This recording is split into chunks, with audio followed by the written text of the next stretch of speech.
This is Naked Mormonism.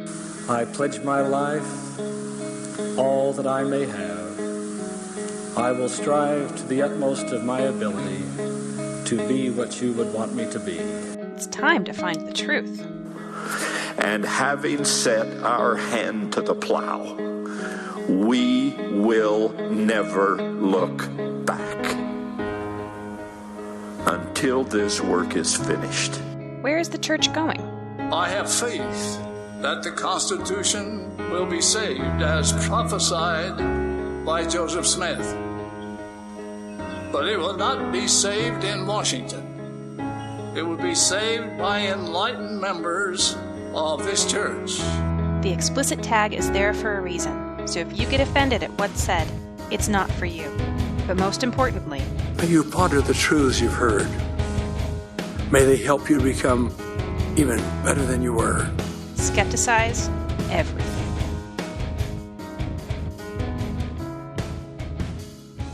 Welcome to Special Edition Episode 43 of the Naked Mormonism Podcast, the Serial Mormon History Podcast. Today is Thursday, May 25th, 2017. My name is Bryce Blankenagel, and thank you for joining me. Today's episode is going to be a discussion that I had with a professor emeritus at Boston University while I was out and about. So, that being said, you're going to hear the microphone. We just had my one little area recorder. It kind of echoes a little bit. We were in his echoey office in a very old building on Boston University campus. So the audio quality isn't perfect on it, but it was the only opportunity that I could get to sit down with this Professor Carl Ruck to talk about some very important things in what I think to be Mormon history. But of course, without further ado, this is my conversation with Professor Carl Ruck. All right, I am joined here by Professor Carl P. Ruck of the Boston University, and this is his bio from the university website. He says Carl Ruck is an authority on the ecstatic rituals of the god Dionysus with the ethnomycologists R. Gordon Wasson and Albert Hoffman, kind of the founding people of this field. He identified the secret psychoactive ingredient in the visionary potion that was drunk by the initiates at the Eleusinian Mystery. In Persephone's Quest, Entheogens, and the Origins of Religion, he proclaimed the centrality of the psychoactive sacraments at the very beginnings of religion, employing the neologism entheogen to free the topic from the pejorative connotations of words like drug or hallucinogen. His more known works are The Great God Sabazios, I think I said that right, and The Crab Dance in Athens, as well as Democracy and the Dionysian Agenda, and Virgil's Edible Tables. And he's been publishing in the field for about 3 decades now, if I'm not mistaken. So, Carl, Professor Ruck, thank you for joining me today. Pleasure to meet you. You as well, definitely. We've been in a little bit of contact before. We've had a brief conversation on this, but, I have some notes here to go through, some very pointed questions, but they're also a little bit vague, so they can serve as jump-off points for a conversation here. But, a writer and professor as prolific as you are and your time as valuable as it is, let's try and get into it quickly here. So I'm here for a specific reason today, and that's to ask you just about your life's work and some of the things that we discussed earlier. Once a person kind of dives down into the rabbit hole of entheogen use and the connection to religion and entheogen use throughout all of religious history, it kind of becomes a historical model that's steadily more believer the deeper one dives into that rabbit hole. So given your extensive knowledge in entheogens and religious history, I was hoping you could kind of take us on a crash course, entheogens 101, if you don't mind. Maybe talking about the common entheogen use, the common different types of entheogens, and the history surrounding them. But let's start off with a foundation. What is exactly an entheogen for somebody who's never heard that term before? There's a Greek adjective which described the experience of being possessed by Dionysus, which is entheos. And theos is the word for God, and en is the prefix meaning in. It induces the experience of having the God within you. And so I joined that adjective with the root that you have in Genesis to come into being, create, Entheogen is something that induces the experience of communion with the God. And in terms of psychoactive sacraments, the most direct way of having the God within you is to eat a plant or substance that embodies the spirit of the deity. A naturalistic version of these religious rituals that have been shrouded in mystery for so much time now. Yes. So let's kind of dive into the meat of this. I assume we're going to run across quite a few other words and phrases in this conversation that we might need to back up and define. Mm-hmm. And if any of those crop up, I might pause you for a second and say, hey, hang on one second. What does that mean specifically? So the first thing that I wanted to talk to you about was what was known as the Red Lady. Now, this was on I just pulled this from a dailymail.co.uk news website article talking about this Red Lady, but it was widely circulated among many paleontological journals. But apparently they found this Red Lady that was buried in a tomb about 18,000 years ago. And they did an analysis of the plaque in her teeth. Encrusted in her teeth, they found mushroom spores, including fly agaric, Amanita muscaria. So, I mean, is this... And she was also buried as like a kind of ritualistic, respected person because she was given a ritualistic burial while many of the other people, we don't have evidence that they were. Mm. So what do you make of that? I mean, that's prehistoric. That's long before we have any physical writings. We just have cave drawings at that time. Well, you could say that she just liked to eat mushrooms. But since the Amanita muscaria alters consciousness, that's probably avoiding the real topic. She was probably a priestess or a shaman.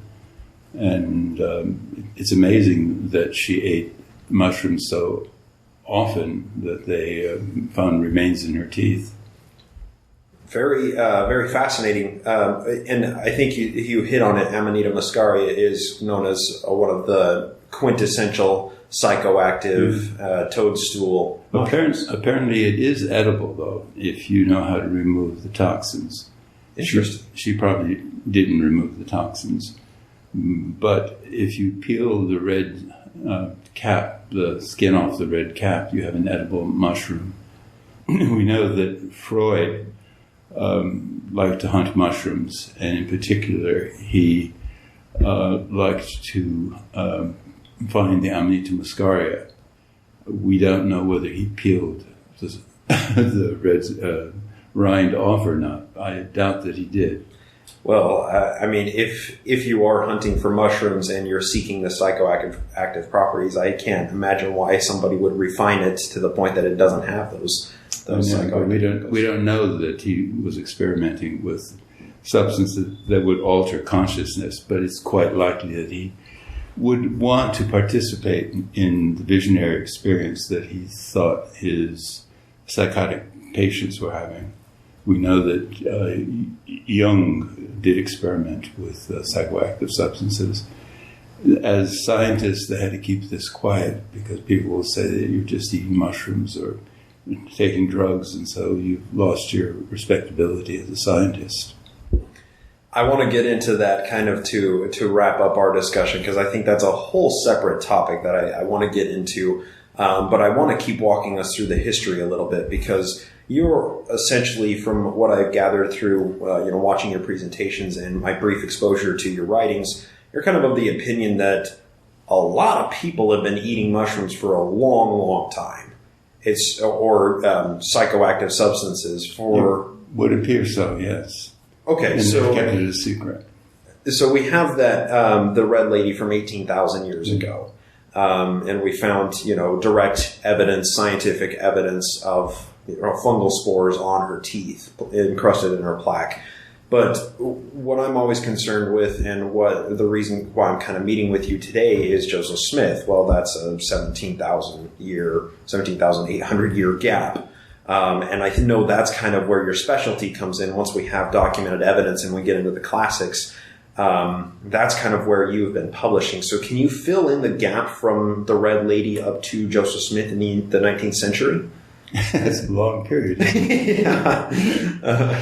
I think that I would trace the beginning of religious cognition to a shaman in altering consciousness. We know that there are many ways of altering consciousness, but the most direct way is to eat something that does that. And if you don't know what religious experience is, there's no reason why you would experiment with drumming and dancing and fasting and so forth. Probably the first experience of a different dimension to existence came about from the ingestion of a psychoactive substance. And we could say that the first hominid that did this by mistake ate something that altered consciousness, but the evidence of shamans in later period is, and in the literary tradition also, that shamans are gifted in that they have a community with the natural world, which extends to their being able to communicate with the spirit in plants. And so shamans say that the plants told them to eat them. But you sort of know, we all have that ability. Okay, that's one thing that I wanted to kind of touch on is altered states of consciousness, because that's something that if people are unable to achieve what we would consider an altered state, they may not be operating on the same level of comprehension as we are. So how would you describe an altered state of consciousness, and what are some endogenous ways we can get there as opposed to just picking up a red cap mushroom and munching on it? William James, in the Varieties of Religious Experience, he was very interested in the effect of drugs on cognition. And he said that we realize that this reality is only one of other realities that are separated from this reality by the filmiest of membranes. And so he was looking for substances that would allow him to have that kind of religious experience. He unfortunately had a bad reaction with mescaline, I understand, but he did think that nitrous oxide, laughing gas, gave him a religious experience. Interesting. But some people reach that altered state through, as you said, banging on drums and singing and dancing and, maybe modern day yoga. Yes, but there'd be no reason for you to think there is another dimension unless you stumbled upon it. So why would you go looking for it? Well, once you found it, then you want to find the pathway back there. So, I guess you would be of the opinion that religion evolved out of trying to explain whatever it was that our brains are doing whenever we reach an altered state of consciousness. Yes. And that's just a soul explanation, a naturalistic explanation for religion cropping up. I just read, I'm reading a book for review, and it's argued that agriculture, the first use to which agriculture was put was probably not to produce edible foods, but to find a way to replicate the production of psychoactive substances. Really? Well, because it's a lot of work to go hunting these all the time, especially if, in the case of like psilocybe varieties, I know that they tend to I don't know if bloom is the correct word, but they bloom in late fall time. I guess they fruit. They fruit, okay. I know in New England area that's kind of when they tend to come along. And, if you're wanting to reach these altered states more often than just when they come about in the fall, the autumn time, it would make sense you try and cultivate them. I think that kind of leads us into a discussion about Joseph Smith. But before we actually get to him, I want to discuss a little bit of the Eleusinian, am I saying that? Eleusinian rites and rituals, because from my understanding, they are incredibly sensual from the interpretation as classic scholars tend to understand. They lasted for 2,000 years. And in the high period of classical antiquity, almost every important person, politician, artist, and commoners had the experience. And Cicero said, Cicero was obviously initiated, and by the time of Cicero in the Roman period, Athens had become a cultural icon associated with all of the great developments in the evolution of culture. And he said, of all the great things that Athens has produced, there's nothing finer than the Eleusinian mystery. But that means also that he obviously was, well, there are two levels, so it can be plural mysteries. Okay. But it obviously means he was initiated, and everyone knows that he was a well-functioning politician and writer.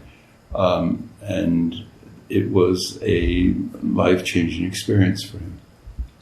What does this ritual involve? Can you give us a crash course 101 on it? I know from your presentation that you gave, I think it was a couple years back, there's a lot of esoteric language that these,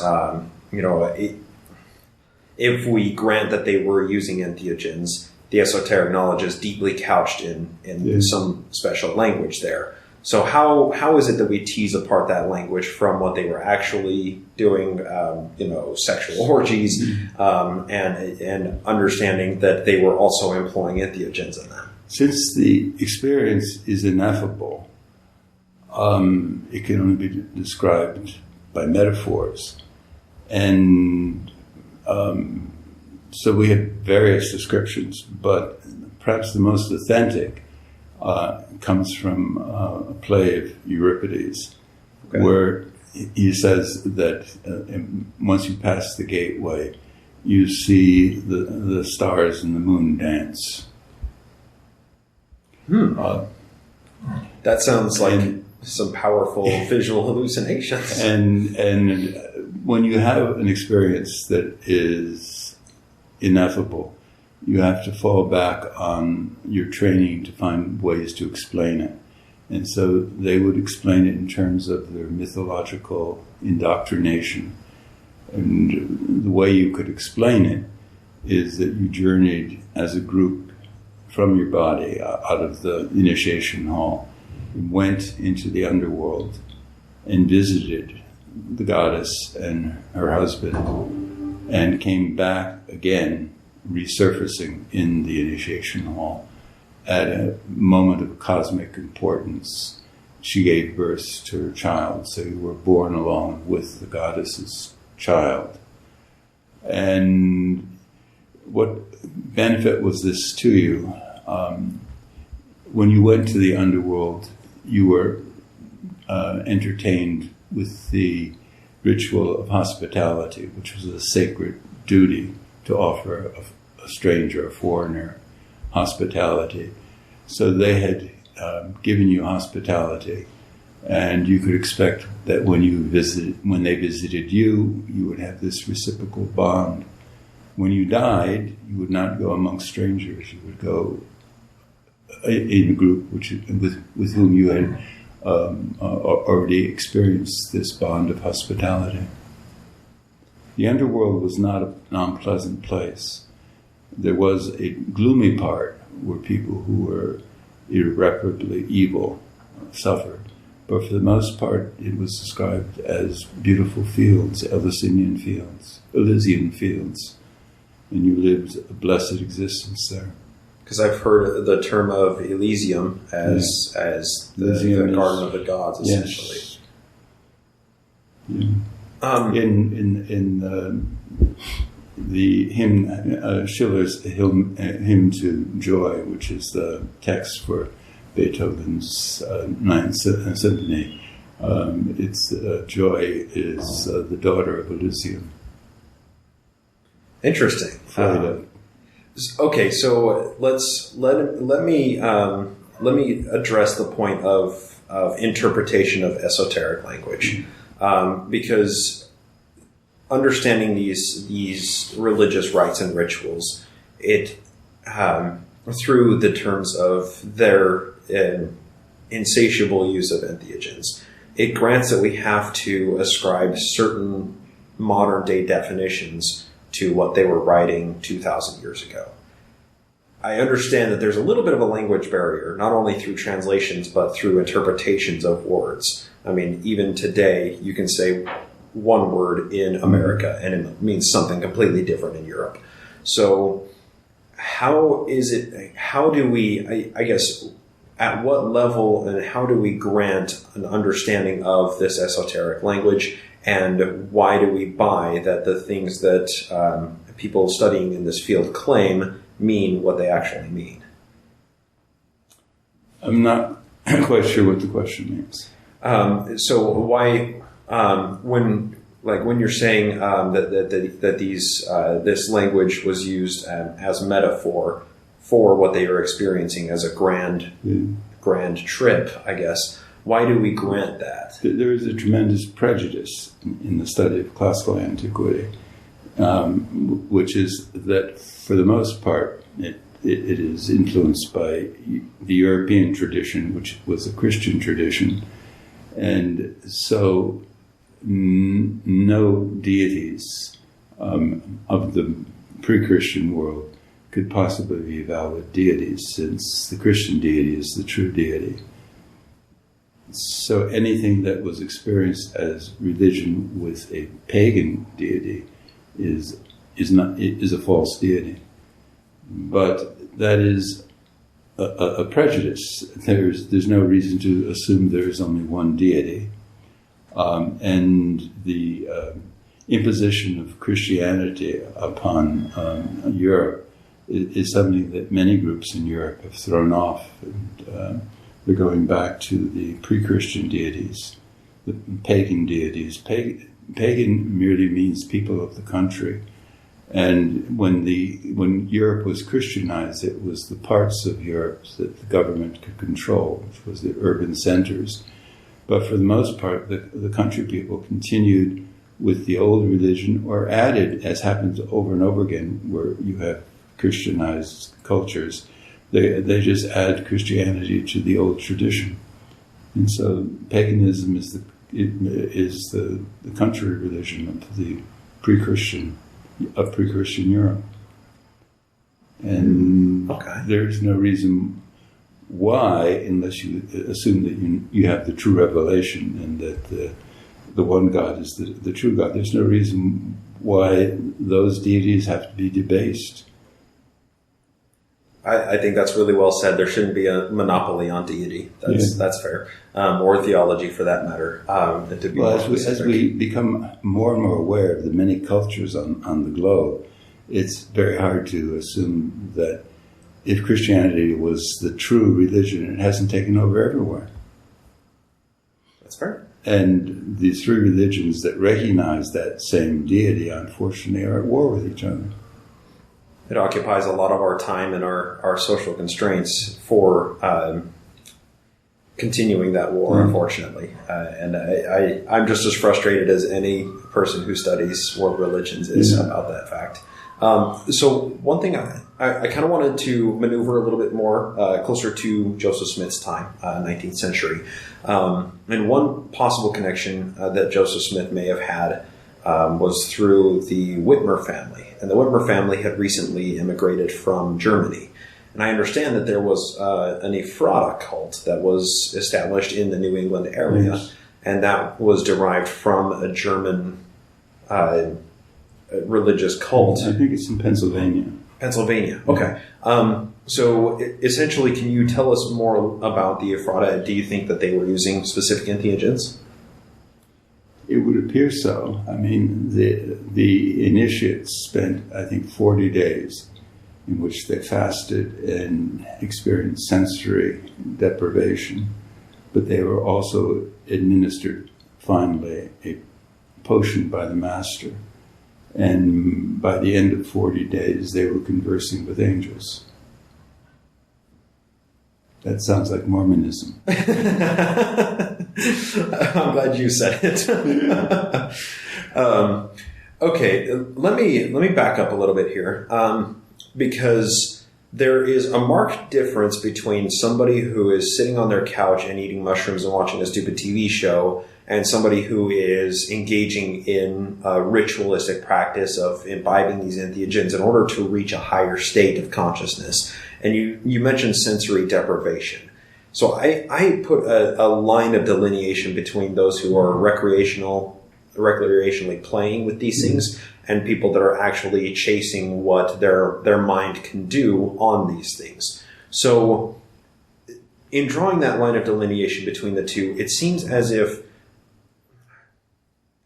let me talk about let's call them amateurs and veterans, all right, just for simplicity's sake.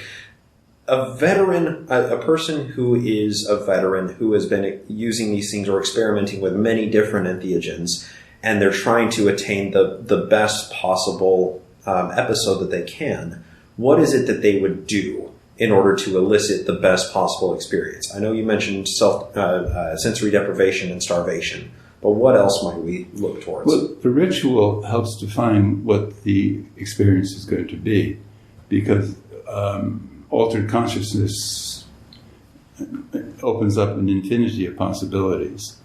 And because there are an infinite number of other ways you could put together your senses to produce a reality.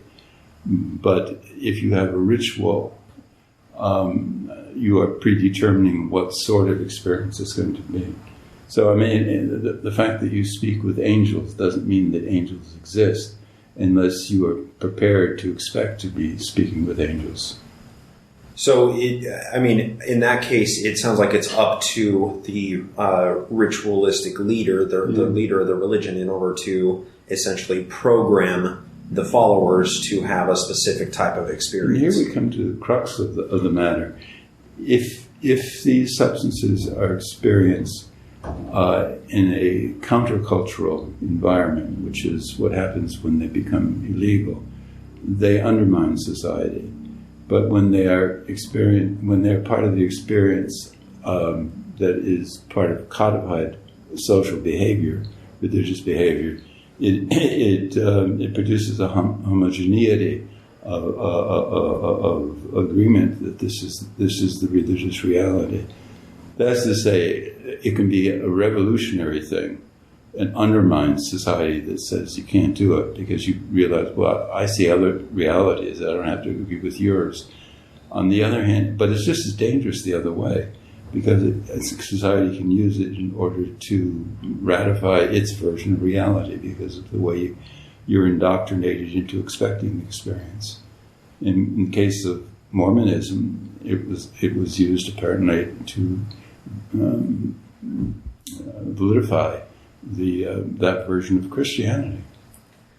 So let's get into, as you said, the crux of the argument. You've read the paper that Cody and I are working on together. It's an admitted work in progress, but I was hoping to go through a couple of points to get your opinion on this and see kind of how strong or weak they are and how that evidence might hold up to scrutiny. I read another paper for the Sunstone Conference and learned from it, and I'm quite convinced it's true, that digging for treasure was a metaphor in Joseph Smith's day for digging for medicinal roots. Interesting. And we also see the angelic visitations happening around mid-September, which would be the perfect time for him to go out and find these little golden plates all over, right? Yeah. So, I mean, if we grant the esoteric language of the classical religions and apply that same method to Mormonism, we can see a fair amount of esoteric language in what Joseph Smith was saying, seeing a toad guarding these golden plates and, being struck by the toad and going out and praying in the sacred grove and seeing the heavens opened up, his tongue being bound and him unable to control himself before he has a lucid experience and seeing lights in the sky and whatnot. Yes. I mean, okay, so I consider myself very skeptical of many things. And I like to attack my own biases with logical fallacies. A lot of this sounds like confirmation bias. How can we be sure that it's not just pulling out things and saying, this supports my theory, therefore this happened? How do we get away from saying that there is a confirmation bias, that this is actually a historically viable theory? The accepted hagiography of Joseph Smith, if you look at it not as part of the Mormon Church, you realize that it is quite ridiculous that you're looking for golden treasure in the primeval forest, and you find golden plates that are inscribed with Egyptian. It just means they had markings on them that he couldn't understand. And Egyptian was in the headlines because they had just discovered the Rosetta Stone. Yeah. So, but I mean, how did Egyptian get to the New World? I guess that's opening up a whole bag of worms of who Joseph Smith was and his motivations behind. And then there is, of course, the barrier between the physical world and the spiritual world.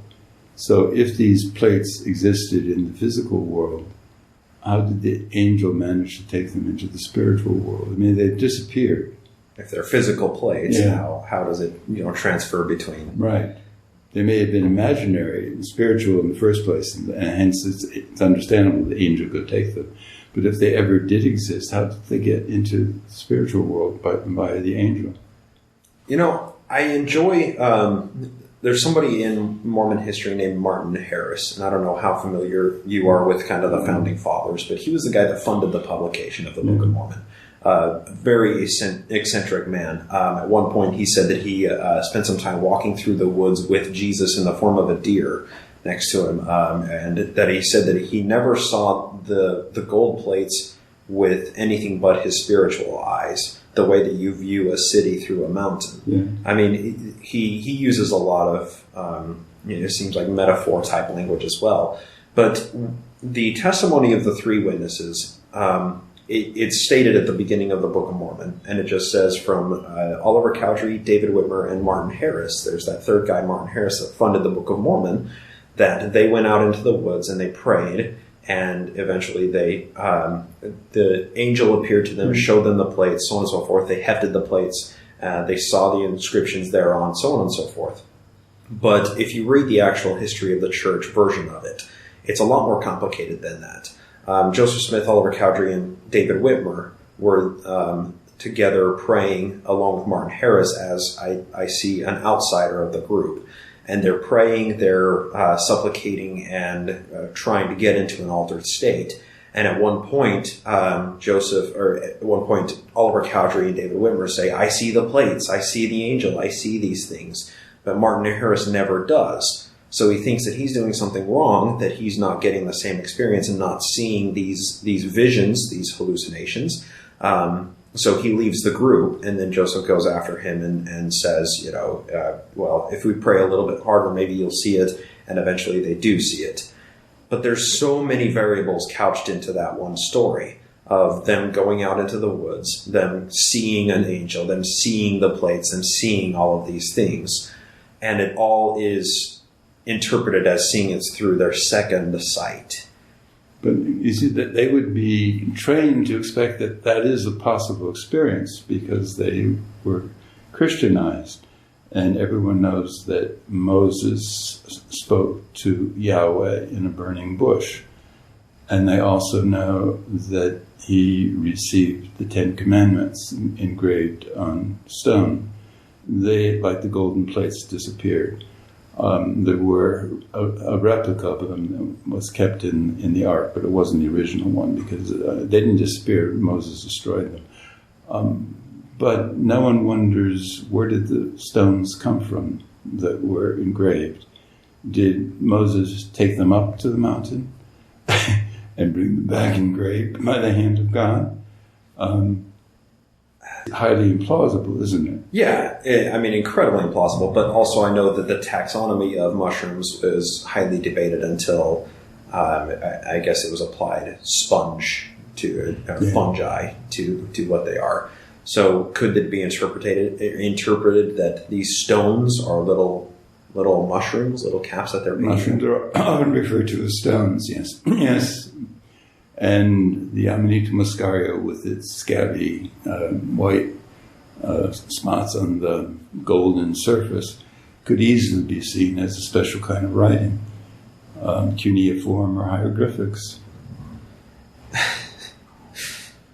But it's not really that stupid, because one way of getting clairvoyant knowledge is to meditate upon an ambiguous substance, and from it you get the answer. You can throw sticks, and the way they fall is your answer if you know how to interpret them. Yeah, or chicken bones or whatever. So, and I know certain people, when they imbibe in entheogens, they will see like fractal geometry in the world around them. Yeah. They'll see, things coming into certain patterns that may not exist to somebody who doesn't have the second sight. So maybe that sounds like a reasonable, naturalistic interpretation of this language that they were using, because they didn't have any way to describe other than just metaphor, essentially, or describing it using the language they had available to them. And they wanted to have direct experience of deity, so they were looking for this experience. I want to get onto something that is very important for this historical model, because any historical theory needs to have a few constituent parts. It needs to explain the available evidence. There needs to not be a more viable explanation, and it needs to have some predictive power, right? So if this theory is true that Joseph Smith was using these entheogens, somebody had to teach him how to manipulate these things, right? So he had to learn it from somewhere. And I know you read in our paper, we include Joseph Smith Sr.'s dream. That's his father. And it sounds much like he's describing datura, ginseng weed, which is rampant around the whole New England area. But we can't just say his dad taught him. We need to possibly posit somebody who would have gone to places where they had this knowledge, and they could pass that knowledge down to Joseph Smith. So one of those possibles, of course, is the Whitmers, who may have been members of the Sephrata cult in Pennsylvania. But another candidate that I like to hitch my wagon to is Dr. Luman Walters. Are you at all familiar with him? No. So I'm going to read his obituary. He lived in New York for quite some time. He was a native of Vermont, but he went out touring Europe and France in the early 1800s, and then came back to live in New York. This is his obituary, published in 1860. Dr. L. Walters, for many years known as a successful but eccentric practitioner of the medical profession, died at his residence in Bethel, Ontario County on Saturday last. He styled himself a seer or clairvoyant doctor and has effected many very wonderful cures. And then there was another publication from later on describing his work in a little bit more detail. It says, quote, "In the olden days, roots, herbs, and vegetables were considered highly essential as medicine for nervous disorders by a number of physicians." I mean, they were experimenting, and with the advent of the printing press, they could circulate this knowledge. It continues on. Among the early physicians to use these ingredients in his prescriptions for nervous disorders was Dr. Luman Walters, a noted physician and surgeon who practiced in the village of Gorham over half a century ago. According to older residents here, Dr. Walters was one of the town characters. He engaged several men to gather various roots, such as burdock, mustard, and other forms of vegetation, which he compounded into medicine at his laboratory. And he was known for having an emporium, a tincture shop. That's common practice, yeah. What do you make of Luman Walters and medicine men of his stature in that time? They obviously were what we would call herbalists, and knew a great deal about plants, and a plant that altered consciousness would be of great interest. They always were. And we have to bear in mind also that they lived as neighbors with the indigenous people, and they would have shared knowledge with them. I believe that Joseph Smith went root hunting with an African. Black Pete. Yeah, I think Black Pete. We know him as Peter Kerr was his family that owned him name was Kerr, so I like to refer to him as Peter Kerr, less as much of his slave name. But do you think that that's a viable person to posit that he would have had access to these medicines? Also, in the early days of the church, in 1830, there was a small subsect of Mormons who went out proselyting to the natives across the Mississippi, because that was the frontier line. With Jackson as president, he had just barely signed in the Indian Removal Act at the time.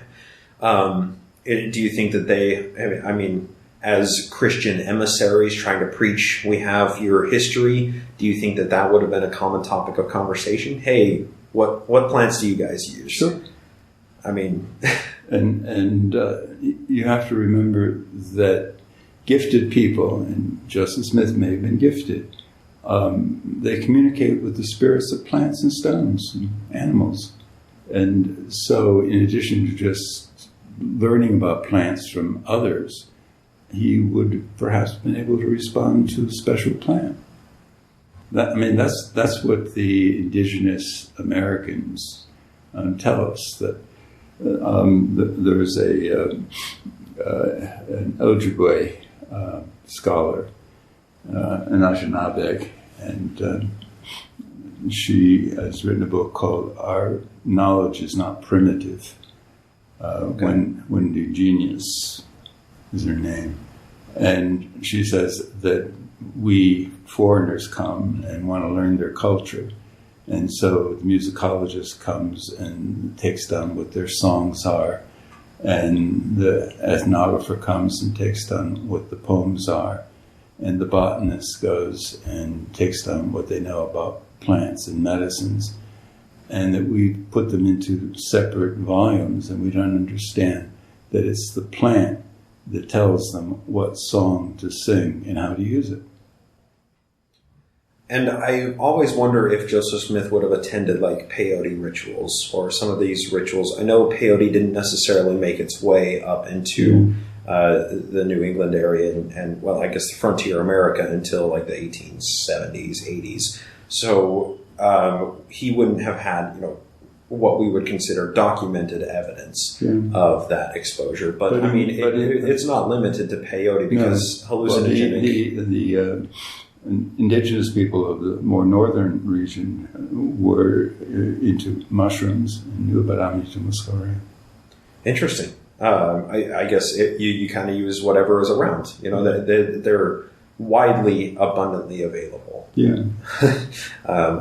Deceptively abundant, in my opinion. But the knowledge is always very special. It belongs to a certain group, and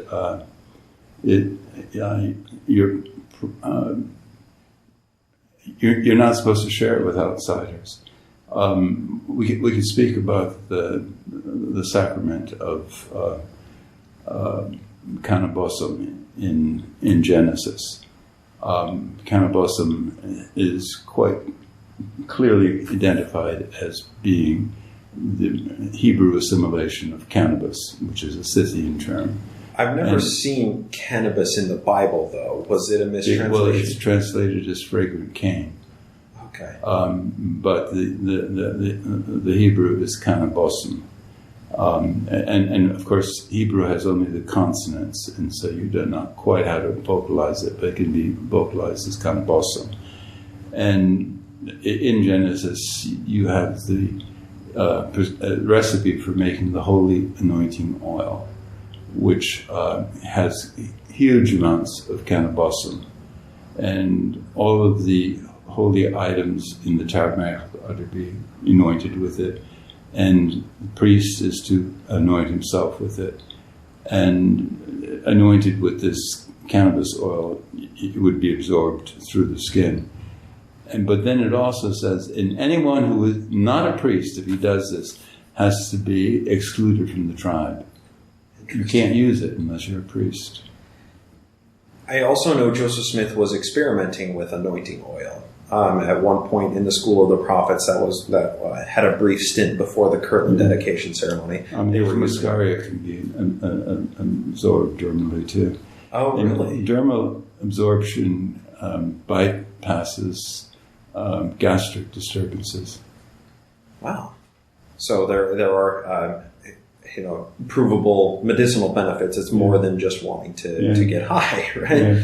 But I know that Joseph was also like experimenting with anointing oil specifically. Yeah. At one point, they infused it with cinnamon, which my partner claimed it was the wrong type of cinnamon because there is a psychoactive cinnamon that was used in biblical times, but they were just using typical over-the-counter type of cinnamon.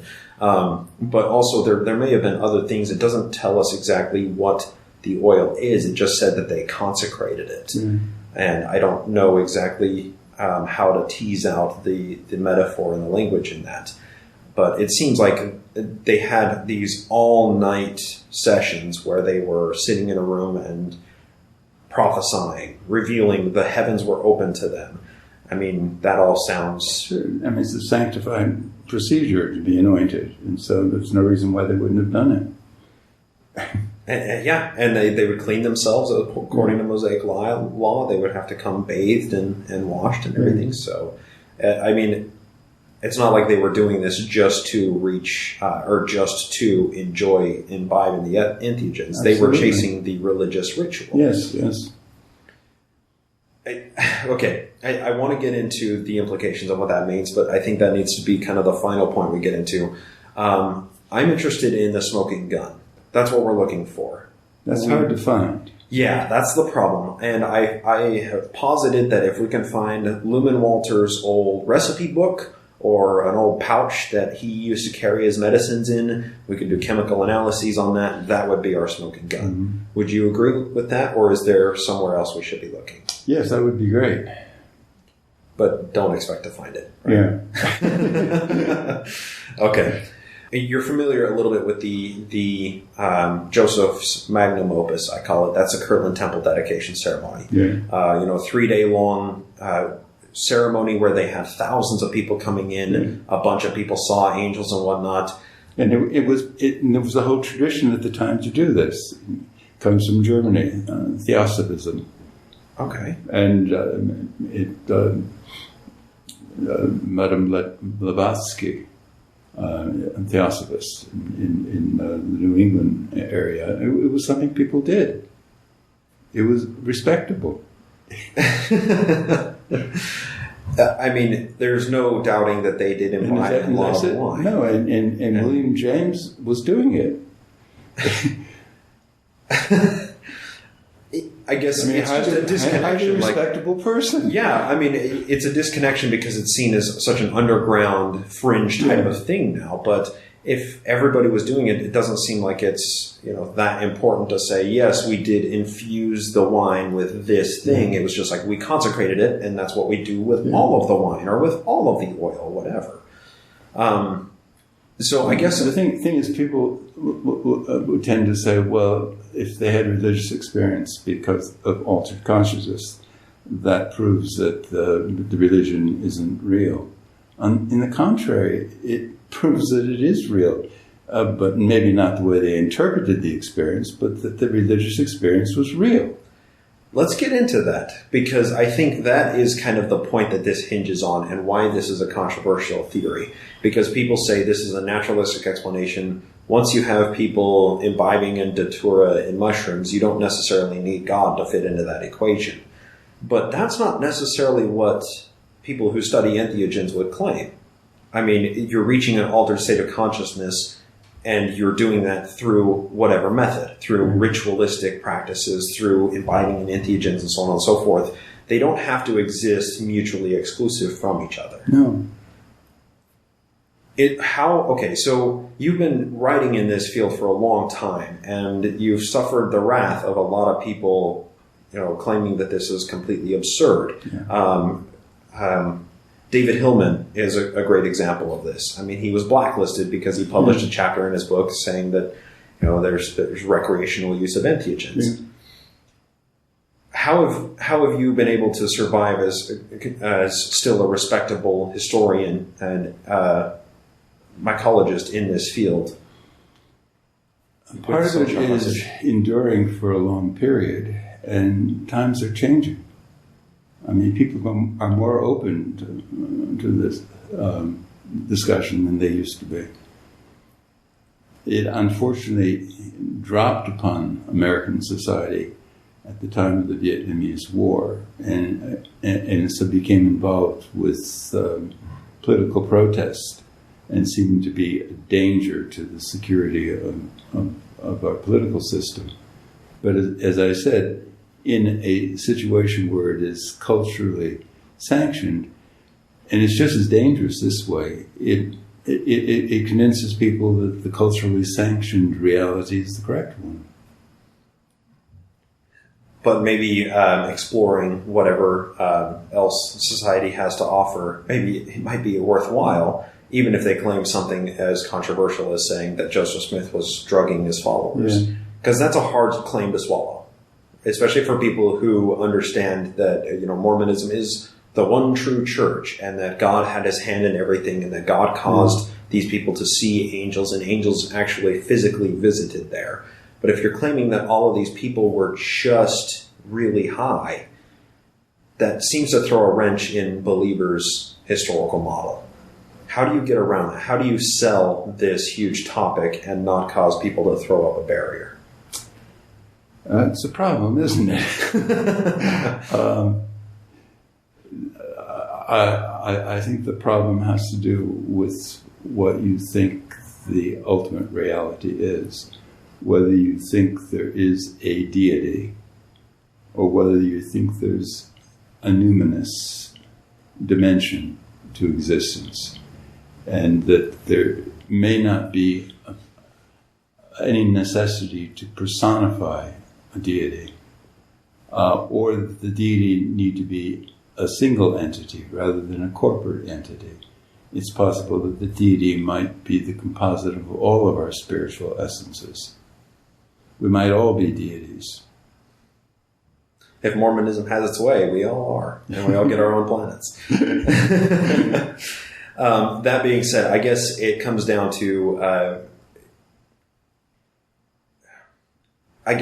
selling it in a way that people will buy it, and selling it in a way that it doesn't say that this is the only way that Joseph could have done these things. But this was merely one mechanism by which he was able to reliably incite altered states of consciousness in groups of hundreds, thousands of people, year after year or time after time. And I guess the reliability is where we get at, is it's important that people can reach these altered states without the augmentation of entheogens. If you have a group of that many people... It's hard to have a whole group having the same experience simultaneously. Yeah. And when we have an account from a 10-year-old who is seeing an angel floating above the temple, it's kind of hard to postulate that he was touched by an angel. Yeah. He might have been touched by Amanita instead.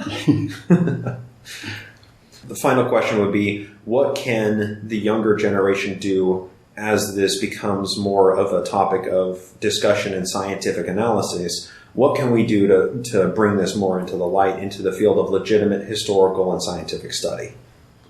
It's very much complicated by the fact that illegal drug use is employing drugs which are really detrimental to the person who's doing them and that are addictive. And we're not talking about the same kind of experience. We should be able to experiment with altered states of consciousness in safe environments with proper guidance, not involving the use of highly addictive narcotics. Maybe we'll have a new age of enlightenment once that happens. And in terms of things that are highly addictive, LSD is totally non-addictive.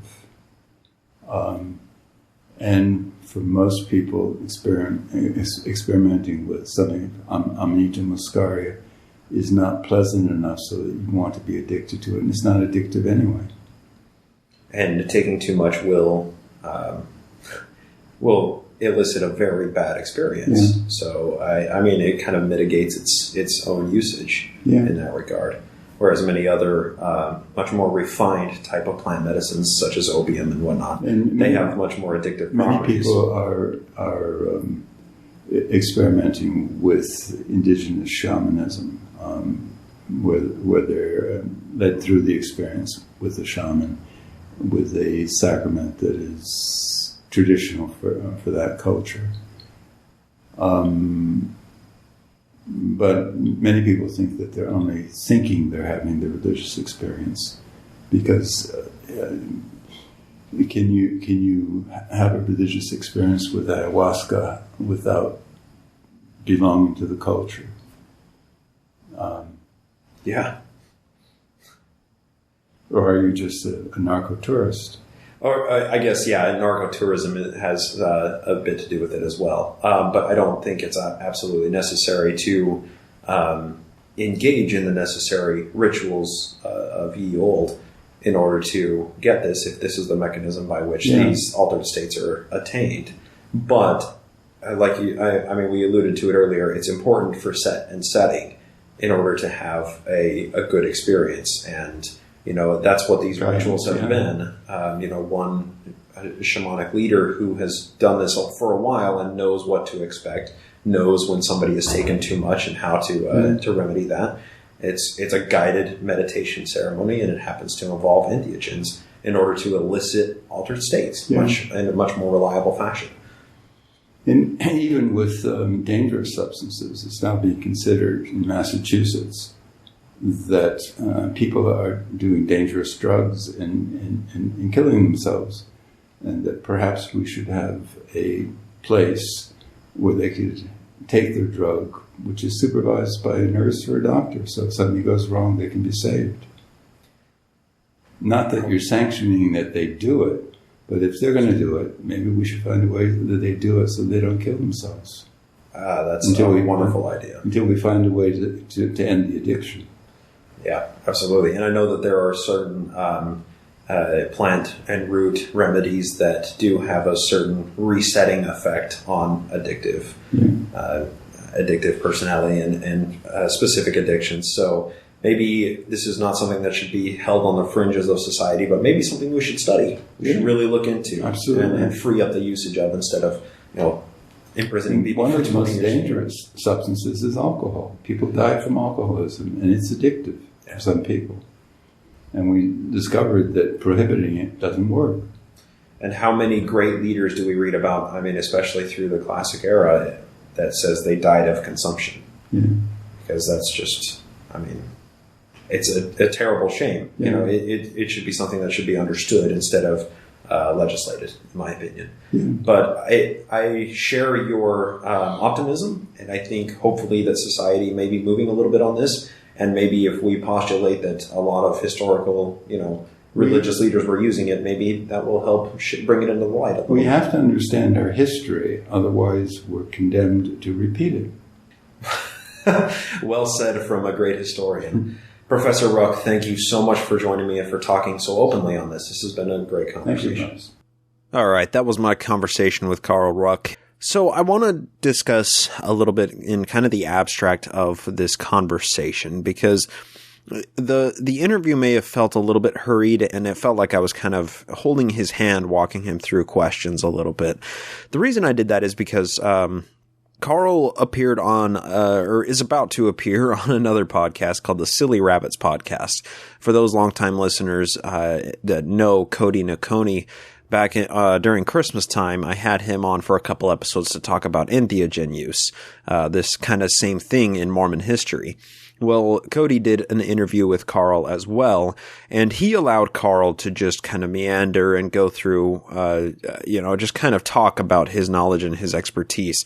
And unfortunately, I didn't do that, but it did pose a bit of a timeline. Obviously I went in there with prepared questions, and I wanted to get to certain points in the interview, and that's what we did.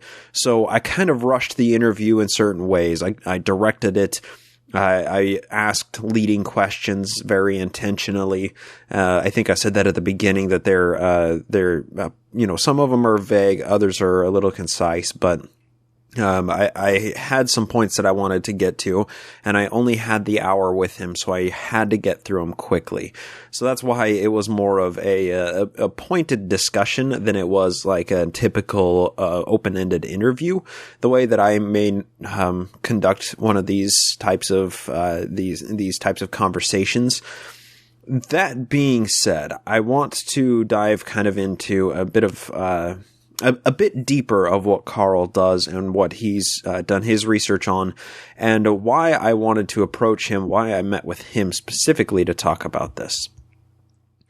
As you heard at the beginning, Carl Ruck is quite a prolific researcher in this field. He's been publishing for over 3 decades in this field, in the classical studies field.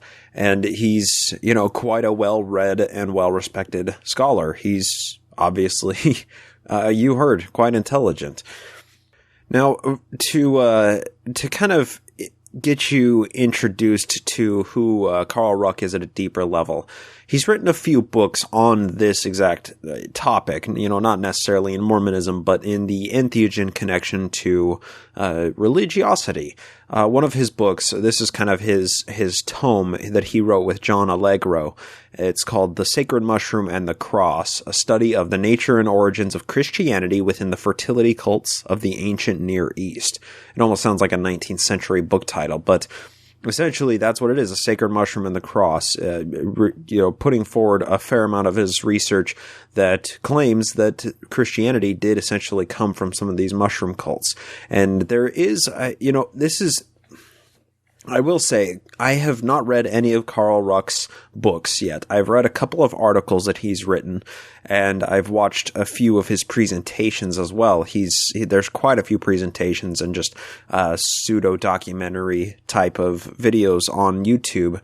If you just want to do a search for Carl Ruck on the YouTube search bar, it'll introduce you to a whole new world of these classical studies. But he also wrote The Road to Eleusis, which is unveiling the secrets of the mysteries. This is the mystery, the Eleusinian mysteries that we kind of barely scratched the surface on. He did about an hour and a half presentation on the rituals that were going on in Eleusis. And they were fertility cults, similar to what he's talking about with the sacred mushroom and the cross. They essentially, this Eleusinian mystery was something that was upheld as a great honor to pass through as a religious rite. And it involved orgiastic type of tripping sessions where people would go in and the one shaman, the female shaman who was leading the ritual would,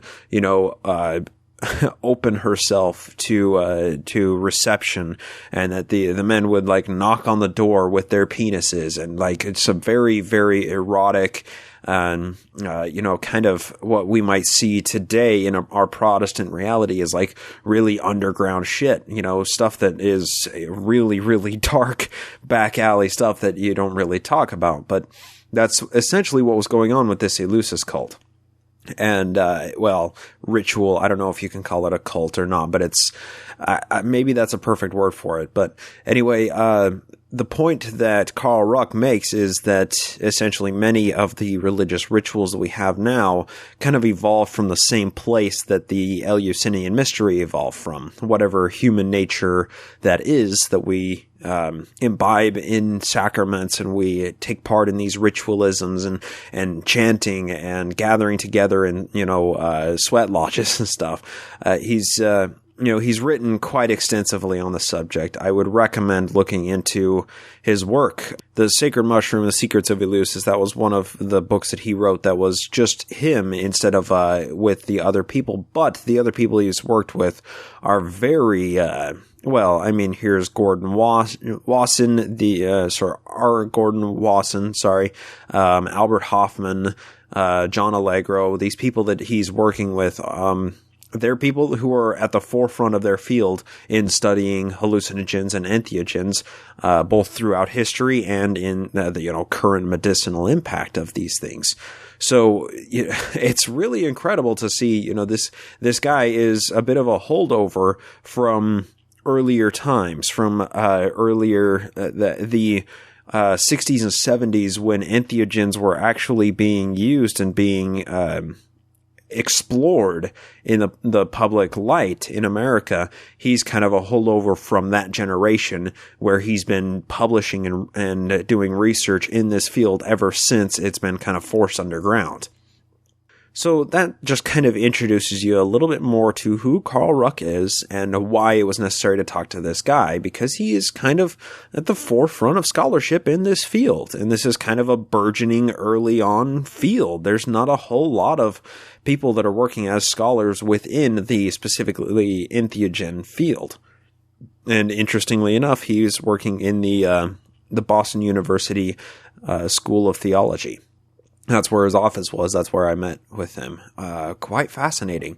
An actual use for theology is studying the effects that the sacrament has on our brains. That's, kind of an interesting thought, that there might actually be a scientific contribution from a theological study. Regardless, so let's get into essentially the reason why I interviewed Professor Ruck in the first place. And it's because of the Sunstone Symposium presentation that Cody and I are doing. It's going to be titled Revelation Through Hallucination. And essentially, it's an extension of what Cody and I talked about back during Christmas time, back in the holidays of 2016. When I had Cody on there, he and I talked about the possible impact of hallucinogens or entheogens on Mormon history. Was Joseph Smith using drugs, basically, frequently, and using them to elicit these spiritual experiences and these visions in the minds of his followers? Now, that's what Cody and I have been working on quite a bit. We've been hammering this thing together, and we're really hoping that this is going to be all together incorporated into a larger piece of research. There's more to come on that, but for now, I want to go a little bit through the paper that Cody and I are working on, because this does offer an opportunity for us to talk this through, to really kind of get this out there in its early form and discuss why this is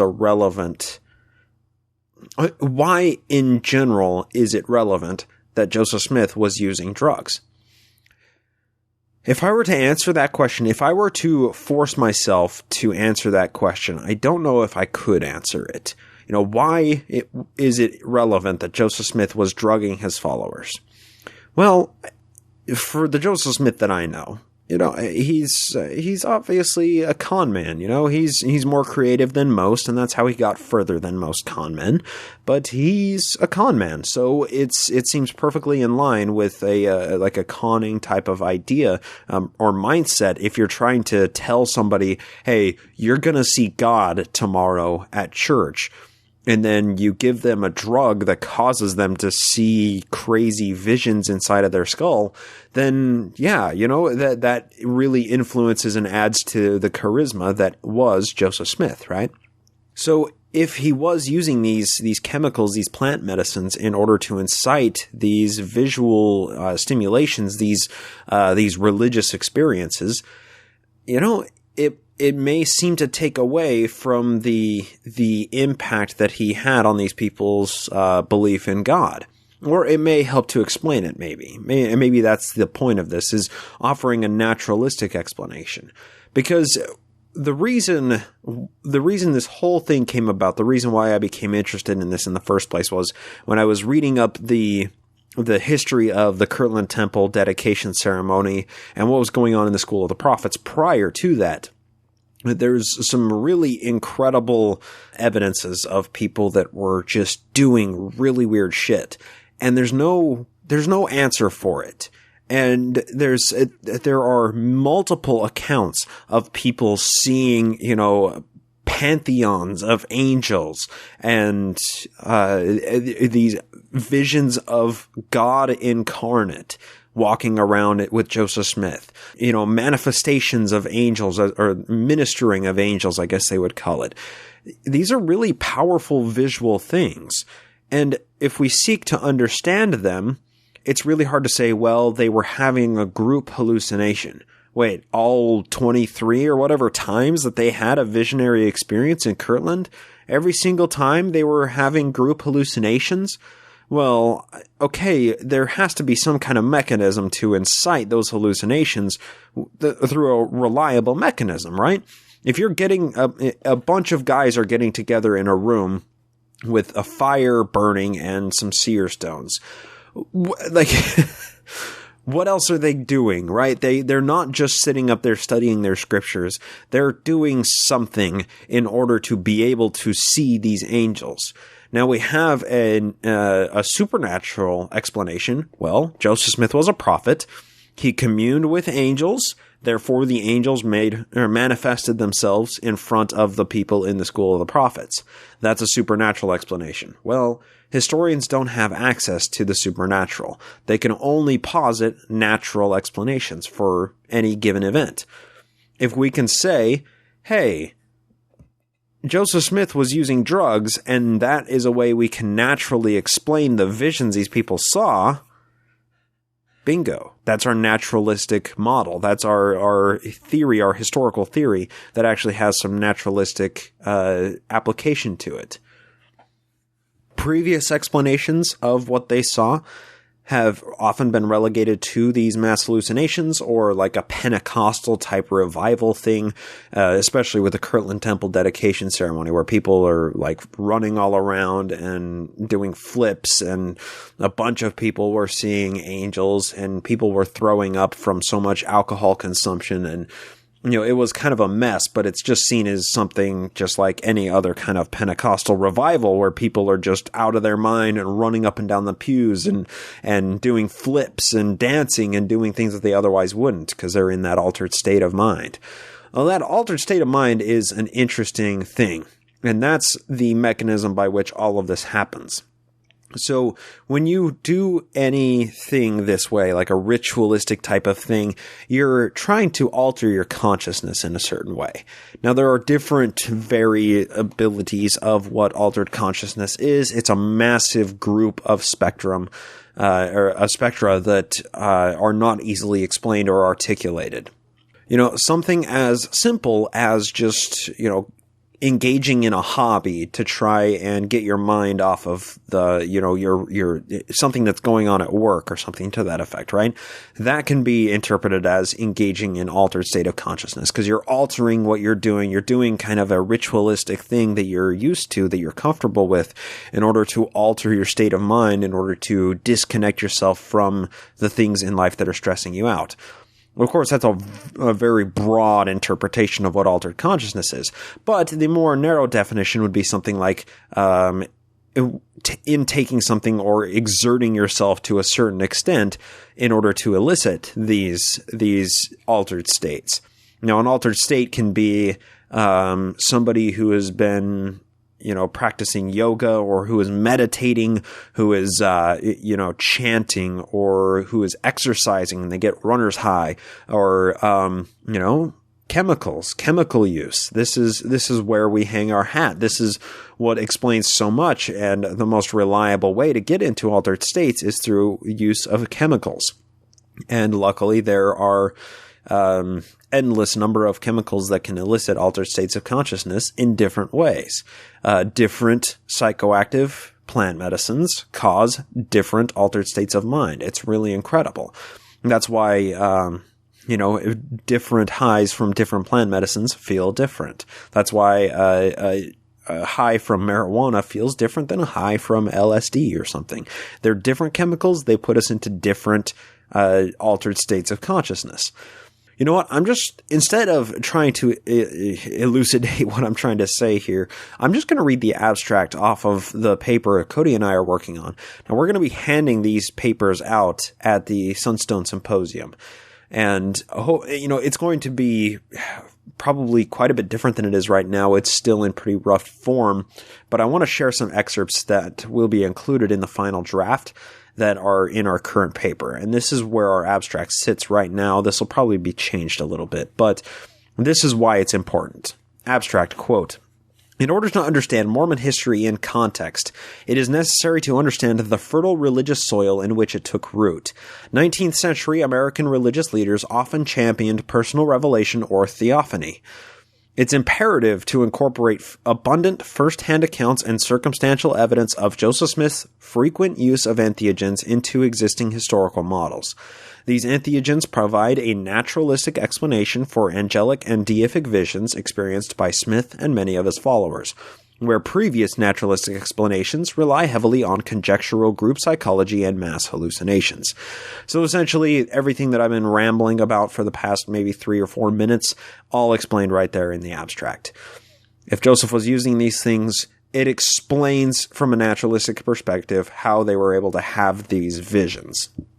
So in order to understand kind of how Joseph Smith came to be part of this whole world, it requires understanding the world that Joseph Smith grew up in and the magic world view that he had, because that's kind of been something that's puzzled Mormon scholars for so long, is who was Joseph Smith? Who were his mentors, and what did they influence him with? How did he learn from these people? What did he learn from these people?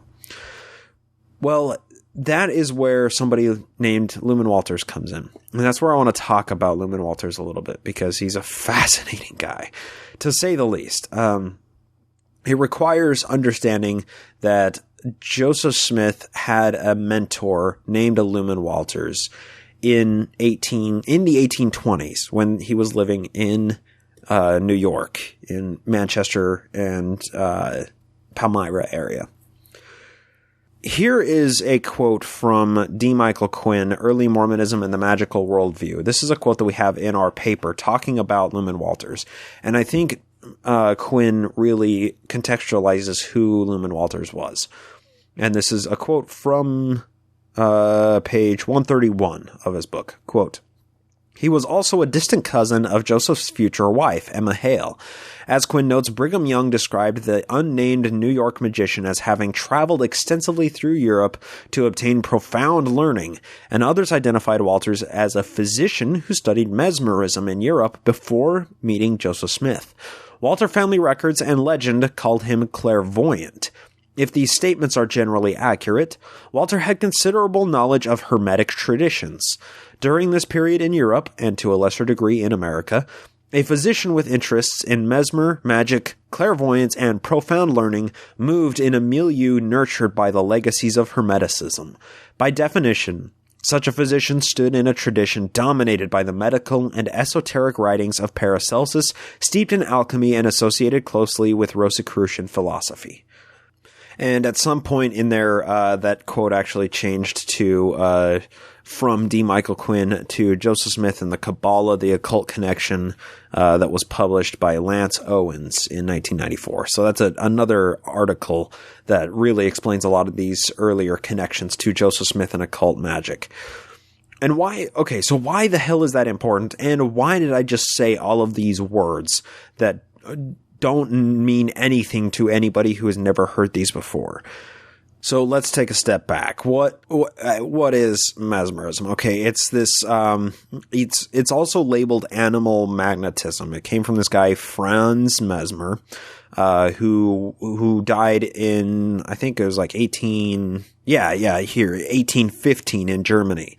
Animal magnetism, also known as mesmerism, was the name given by the German doctor Franz Mesmer in the 18th century to what he believed to be an invisible natural force possessed by all living and animate beings. So that was mesmerism, and that's something that Joseph Smith would have engaged in had he been learning from the people who understood this kind of occult world, this whole magical world. Of course, Walter's records call him a clairvoyant. That has a fairly typical day-to-day definition of somebody who can just sort of see the future. You know, clairvoyants are sometimes hired by law enforcement agencies to help apprehend suspects and whatnot. It's really, it's just more part of this entire mindset. Okay, so now Walter, when it said Walter had considerable knowledge of Hermetic traditions. What is a Hermetic tradition? Okay. Hermeticism is something that essentially kicked off alchemy. The Codex Hermeticus, I believe it was called, was a book that was supposedly written, back, here, I'm just trying to look this up on Wikipedia here. Take this for what it is worth. It is Wikipedia. Okay, so let's go to the person that supposedly created Hermeticism, and this is Hermes Trismegistus. And it says he was the purported author of the Hermetic Corpus, a series of sacred texts that are the basis of Hermeticism. And so essentially this Hermeticism is where a lot of alchemy and plant medicines came from, where a lot of altering and trying to alter reality with scientific means, with proto-scientific means, came from. It also included root doctoring and some certain teachings on, like a whole philosophical system. And when the Hermetic Corpus was translated, that was back in, I believe it was the 16th century. That was one of the earliest books that was widely distributed throughout the thanks to the advent of the printing press. It was an early book that really helped to shape the forward motion of the Renaissance. Let me read just the first paragraph off of the Wikipedia page. It says, Hermeticism, also known as Hermetism, is a religious, philosophical, and esoteric tradition based primarily upon writings attributed to Hermes Trismegistus, thrice great, which apparently is a pseudonym for him. These writings have greatly influenced the Western esoteric tradition and were considered to be a great importance during both the Renaissance and the Reformation. The tradition claims descent from the Prisca Theologia, a doctrine that affirms the existence of a single true theology that is present in all religions, and that was given by God to man in antiquity. So those are the Hermetic traditions. That's where Hermeticism essentially evolved from, or the 19th century version of Hermeticism that heavily influenced the Rosicrucian philosophies and what was going on during the Enlightenment in America. This magical world, deeply influenced by all of these old writings that were recently translated, and things that were coming over across the Atlantic from Europe, where the printing press was in full swing during Joseph Smith's life, where anybody basically could buy or rent a printing press and for a very nominal amount of money get their work published. These are the kind of books that were really typically available, that people were talking about when they were engaged into this magical worldview. Now, what's interesting about Luman Walters, here I'm going to read a couple of articles that were written about him after his death. And these are things that people were saying about Luman Walters. Now, remember, Abner Cole, as he wrote he published extensively on Joseph Smith during the time that the Book of Mormon was being printed. He wrote a parody of the Book of Mormon called the Book of Puki, which included a basic history of Joseph Smith and how the Book of Mormon came to be through this guy named Abner Cole, who went by the pen name of Obadiah Dogberry.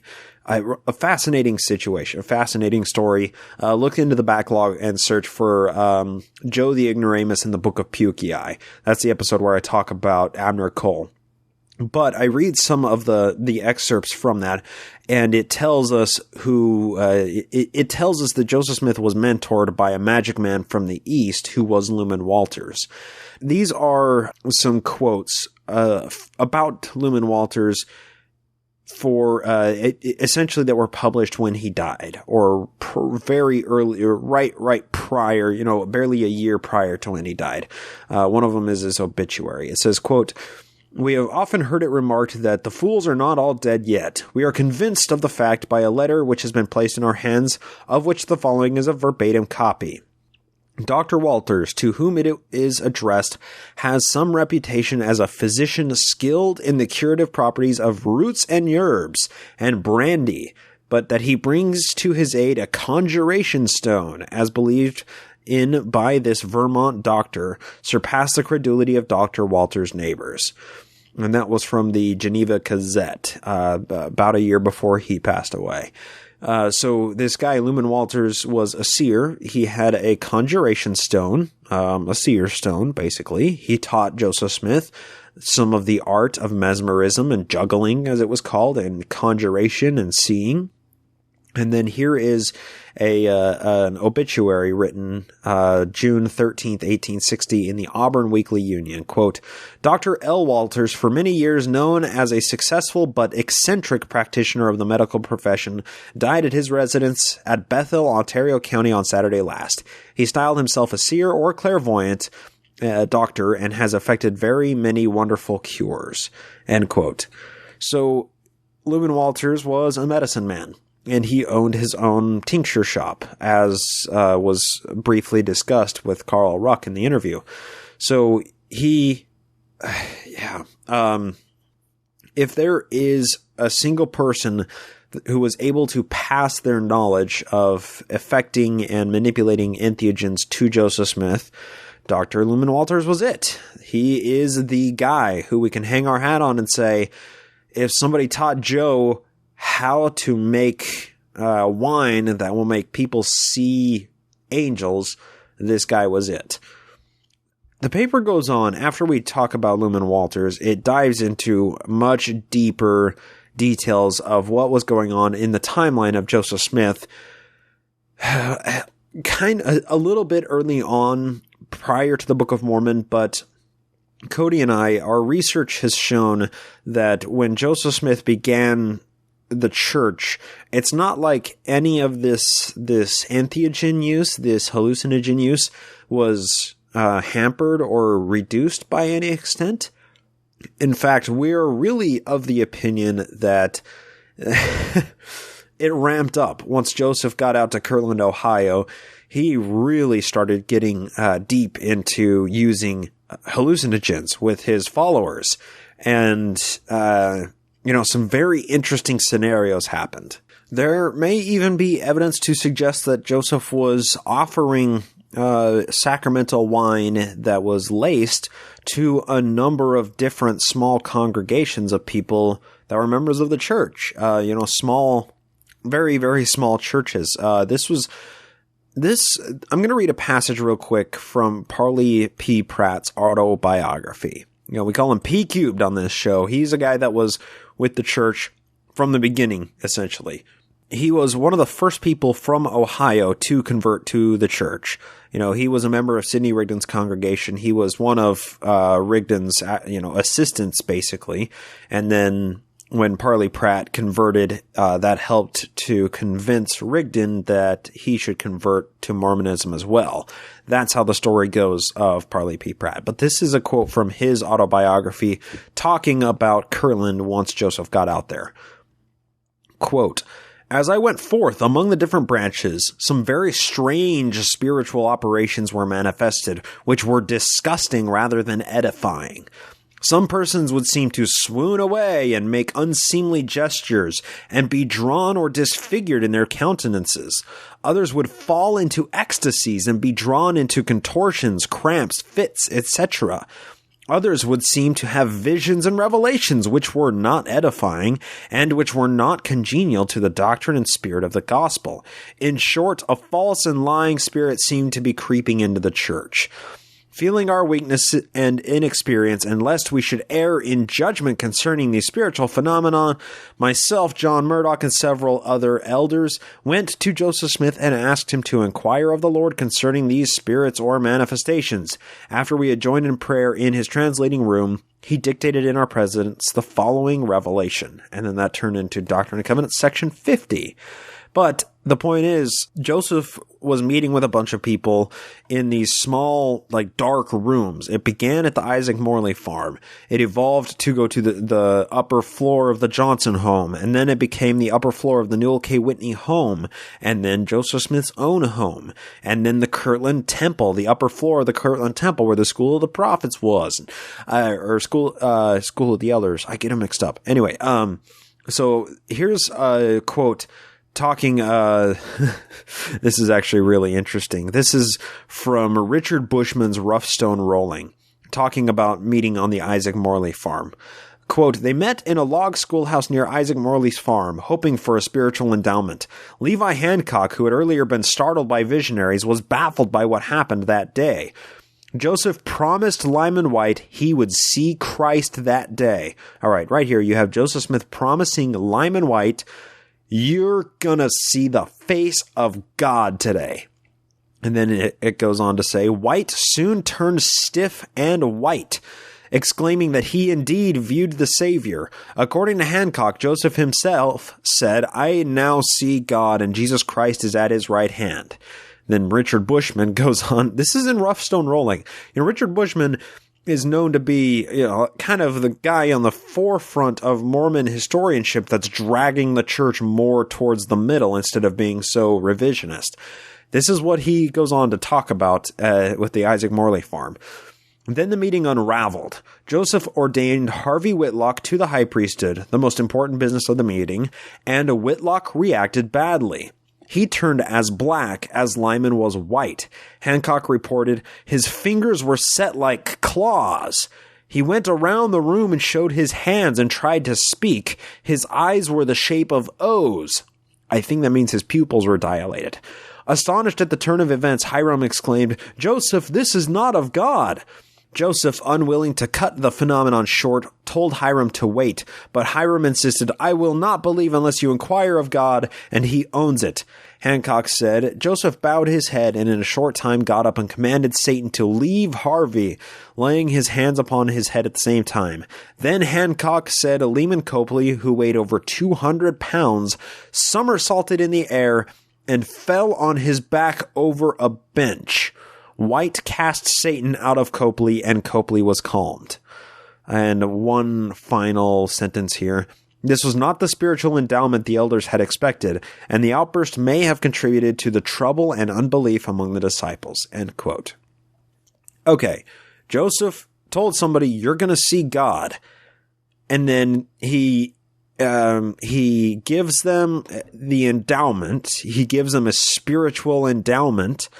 And Lyman White goes insane. He goes stiff and convulses on the floor. He goes completely pale. And he says, I can see God. And then Joseph is like, I see God too. And then you have this guy, Harvey Whitlock, who when he is ordained or given his quote unquote spiritual endowment, he freaks the hell out and he goes completely black and gaunt and his pupils dilate and his hands lock up in like a claw-like form and he can't talk. He has lockjaw, or he had the dumb evil, as some people called it. I mean, there's just really weird shit that was going on. And I guess this is kind of my way of sharing with everybody what our paper is going to be about and what our Sunstone presentation will be covering, because there is just so much here to talk about. And obviously, I've been ranting about this, ranting/rambling for the past however long. I'm not even going to look at the ticker on my gauge here. But there's so much to talk about, and my mind is just meandering back and forth through these things. But the problem here is a deep level of confirmation bias that's reinforced by the Dunning-Kruger effect. So I don't know enough about this stuff to know if I am way off base, or if I'm way completely up in the night about this stuff, or if we might actually be onto something. And that's why we're presenting this at Sunstone Symposium. That's why Cody and I are cobbling this paper together. We're taking quite a few copies with us. We're probably going to take 200 some odd copies just to hand out to people there, and we're going to see just kind of the the reaction that we get out of this. We've talked, both of us have talked independently to quite a few people about this, a few historians, Mormon historians, and other historians like Carl Ruck. And people have seemed largely receptive to this theory if it seems to be backed up by the history, backed up by the evidence. So that's what Cody and I are doing. We're putting the evidence together. We're hoping that the historical community can tear this apart, can shred it, can show us weaknesses in our theory. And if the theory is not viable, if it is not accurate, if there is some massive oversight that Cody and I didn't take into account that completely nullifies the whole theory, then we'll be able to walk away and say, this was interesting. Here's some very interesting research and information. This is how it can be explained better. But if Joseph Smith using hallucinogens is the best possible explanation for, well, the widespread hallucinations that people were having, as well as the negative side effects that we're reading about here from the previous passages from Richard Bushman, we need to take that into account. We need to understand Mormon history through the eyes of a druggie, right? Through somebody that's like, yeah, free love, brother. Let's get some more of that acid. Because if Joseph was using, something like ergot, which it's really easy according to the sources that I'm familiar with, Cody primarily, and some other videos and articles that I've read. You can make ergotized beer really easy, and it's easy to get ergot or get, wheat that is tainted or infected with ergot poisoning. Ergotism. It has this fungi growing on it that's ergot. And when it is baked into a bread or boiled into oil or into alcohol, and it creates a viciously hallucinogenic tincture with some very horrible side effects. But it's also really abundantly available. It's anywhere that you have general staples growing that are susceptible to high humidity levels with growing fungi on them. Ergot is going to be one of the primary fungi that lives on these staple crops. Barley, wheat, corn, it can grow on any of these things. So, man, if these accounts are to be believed, they sound quite similar to what we would expect if people were overdosing on ergot or, a number of other possible hallucinogens, entheogens, as they are called.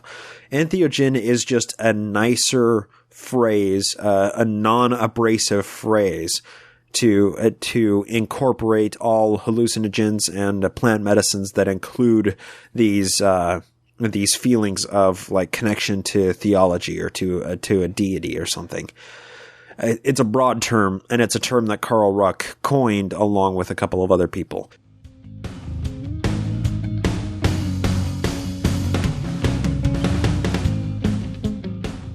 And that's it for my interview with Professor Ruck. He's a very fascinating guy. And once again, I do want to thank Professor at Boston University of Classical Studies, Carl Ruck. He really introduced me to a lot of interesting information and provided a fantastic interview. This does allow a little bit of exciting news of what's going on.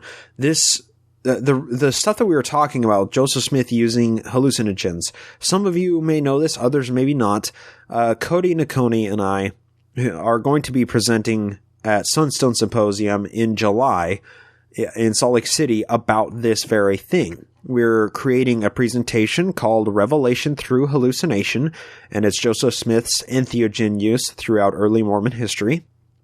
And we're going to just go through the facts that we have to back up the claim that Joseph Smith was using hallucinogens. So, in addition to that, that's going to be, I believe, at 11 o'clock a.m. on July 29th, this Saturday of the Sunstone Symposium. But in addition to that, on July 29th, Marie and I will be at Squatter's Pub doing a meet and greet hangout there, and hopefully broadcasting a live episode. We're not sure what we're going to do yet. There's still going to be more details as we're getting this all put together, but Squatters Pub is just in downtown Salt Lake. We're going to start, I believe, at 6, maybe, or probably 7 o'clock. I'm not 100% sure. Like I said, more details are to come, but it's going to be Saturday, July 29th. Save the date. So yeah, we have a space reserved at Squatters Pub on the Naked Mormonism Facebook page, as well as My Book of Mormon. You'll see pinned posts that are on there that are announcing this. We're trying to get a head count of people that might be coming to this or might be interested. We don't know if it's going to be a dozen or 10 dozen people. We just, we're going to go in and hope for the best. And, yeah, we're really looking forward to it. But also, we're doing an episode of My Book of Mormon. It's not going to be Naked Mormonism, so we're going to be reading something or doing a thing or something. Whatever we're doing a live show at a bar. We're going to have a drinking game. We're on the lookout for the best possible thing to talk about. So if any of you have ideas of like a really terrible article or something that we should read, or a talk, or maybe a movie that you want us to review that Marie and I can just talk about and make fun of, consider shooting one of us an email, comments at mybookofmormon.podcast.com or nakedmormonism@gmail.com. You can get in touch with Marie or I at those respective emails and let us know what you think. We'd love to see you. We'd love to do what the crowd wants to see. And this is going to be the first time either of us have ever done kind of like a live event this way. I've done hangouts in the past in Salt Lake City and other places, but never done a live show. So we're going to see how it goes. But save the date, July 29th, Saturday at 6, 7, 9 something p.m.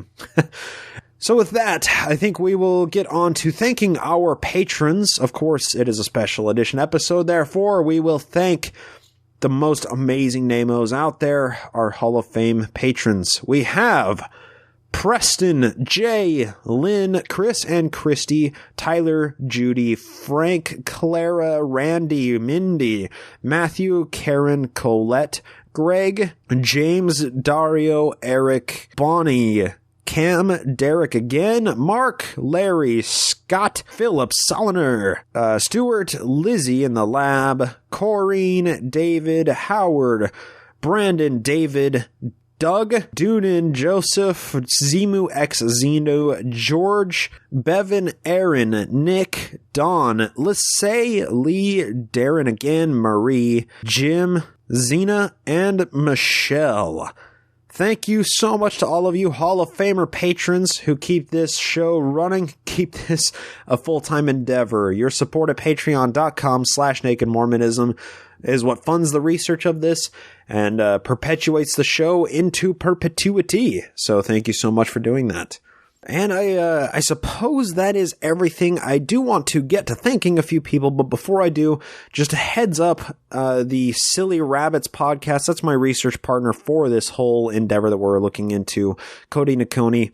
His show is up and active, Silly Rabbits, P-S-I-L-L-Y Rabbits podcast, and he will be airing his interview with Carl Ruck very soon on that podcast feed. He has 5 episodes out right now, conversations with people, as well as his prehistory episodes on human entheogen use.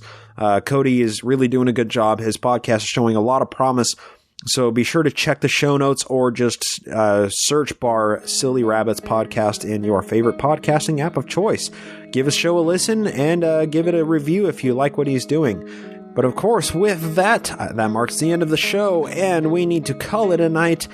But before doing so, we need to thank a few people. First off, I need to thank Demonista and Julie for running the Facebook and Twitter pages. They keep the show rolling in the social realm, and I thank both of them so much for doing that. Also, I need to thank Jason Camo for providing music in the show used with his permission. Go to aloststateofmind.com to listen to more of his music. Thank you very much to Craig Keeling of the WeirdMormonShit.com blog for providing the artwork in the show used with his permission. Go to that blog, check out his work. He has some really crazy stuff there. I need to thank my friend Andrew Torres for providing legal counsel for this show. Be sure to check out Opening Arguments podcast to get his incredible legal insight there, but don't take legal advice from him. You need to thank the patrons who support this at patreon.com/nakedmormonism. Once again, thank you so much. Also need to thank all of the listeners, most of all, once again, for lending me your ear. I hope to talk to you next time here on the Naked Mormonism Podcast.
preceding podcast is a production of Ground Gnomes LLC, all rights reserved.